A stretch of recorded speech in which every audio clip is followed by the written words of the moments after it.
Hello everyone, my name is Rashyan Mittal. I study in class 3rd. Today I am here to share a short story on a bird and the bee. So let's start. Once a bird asked a bee, "After the continuous hard work, you prepared the honey.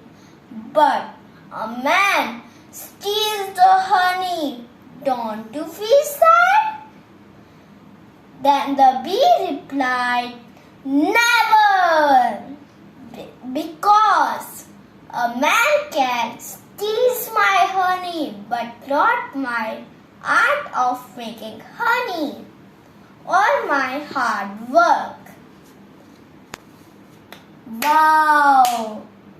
What a willpower it has! So moral of the story is believe in yourself. Thank you.